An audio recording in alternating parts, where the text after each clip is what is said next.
देखो कौन कौन सी योनि में नहीं गए, क्या क्या तुमने कष्ट नहीं सहे। हम नरक भी भोगे होंगे।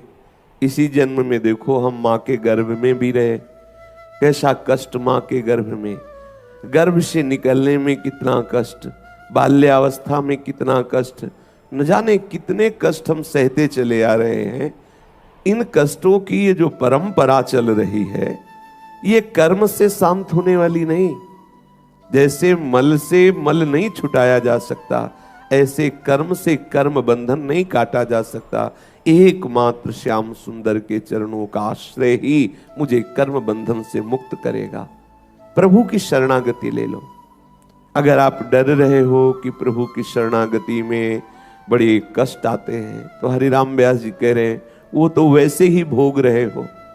यहां तो कृपा का आश्रय लेकर के जब आपके ऊपर प्रहार होगा प्रतिकूलता का, तो कृपा सिंधु की ओट लेके आप बच जाओगे। कृपा सिंधु तुम्हें करुणावंत संतों की संगति देंगे, जिनकी वाणी से आपको धैर्य मिलेगा। ये दुखालय बैठा लो हृदय में, यहां सुख है ही नहीं। अगर आपने मान रखा है किसी व्यक्ति में सुख, किसी वस्तु में सुख, तो आप अज्ञानी हैं। अज्ञान के कारण, मोह के कारण, अविद्या के कारण आपको ऐसा लग रहा है। इस दुख से तभी निवृत्त होगे जब शरीर संसार का पूर्ण विस्मरण हो जाए, एकमात्र प्रभु के स्मरण में हम डूब जाएं, शरीर की शुद्ध ही न रहे। जब तक ऐसी स्थिति नहीं आएगी, तब तक दुख से निपटना बहुत कठिन है। प्रभु के चरणों का आश्रय ले लो और साधु संगति करो, क्योंकि करुणावंत संत महापुरुष जन कैसे दुख से बचा जाता है, वो अपनी वाणी के द्वारा, उन युक्तियों के द्वारा हमें धैर्य बंधाएंगे, हमें इस भव समुद्र से पार करेंगे। कोई कर्म का आश्रय लेकर कर्म बंधन मुक्त नहीं हो सकता। भगवत आश्रित होने पर ही समस्त कटे कर्म बंधन संसारी। वो हमें जन्म मरण का हेतु, नाना प्रकार के दुख प्रदान करने वाले जो कर्म है, वो नष्ट हो जाते हैं।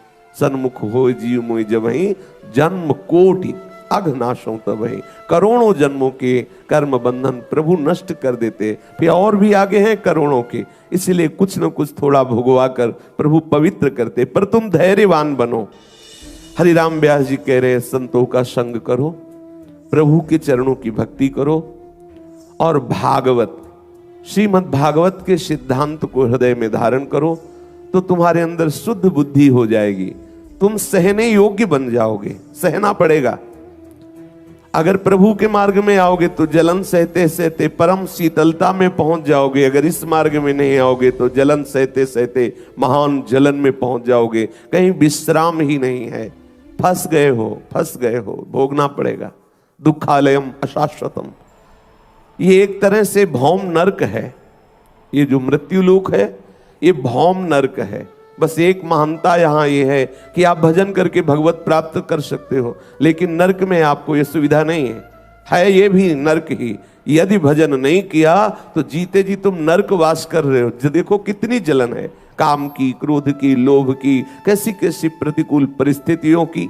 यदि हरि शरण हो तो बस एक महानता इस लोक की यही है कि तुम हरि नाम जप करके हरि आश्रित होकर मुक्त हो सकते हो। बस अगर इससे आप रहित हो तो ये भौम नरक केवल तुम्हें भ्रम से लग रहा है कि हम सुख भोग रहे हैं, जब स्वयं भगवान इसे घोषित किए हैं मृत्यु लोक तो मरोगे, दुखालयम तो दुख भोगोगे, क्योंकि है ही। पर ऐसा माया का भ्रम है कि वो दुख को ही सुख रूप में ऐसी भेजती रहती कि मुझे लगता है ये सुख है, और हम सदैव दुखी बने रहते हैं।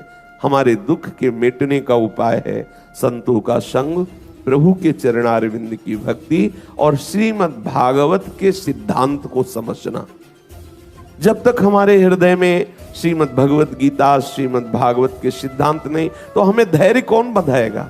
हम किन सिद्धांतों से चल पाएंगे? हम श्रीमद् भागवत, ये समस्त शास्त्रों के रचयिता भगवान व्यास देव जी की अंतिम रचना श्रीमद् भागवत है, पूर्णता है। इसी से उनको विश्राम मिला, हृदय शीतल हुआ कि जन जन का कल्याण करने में ये भागवत समर्थ है। एक ही श्लोक चाहे पढ़ो, लेकिन ध्यान पूर्वक उसका अर्थ पढ़ो, उसका चिंतन करो, उसको जीवन में उतारने की चेष्टा करो, तो आपको धैर्य मिलेगा।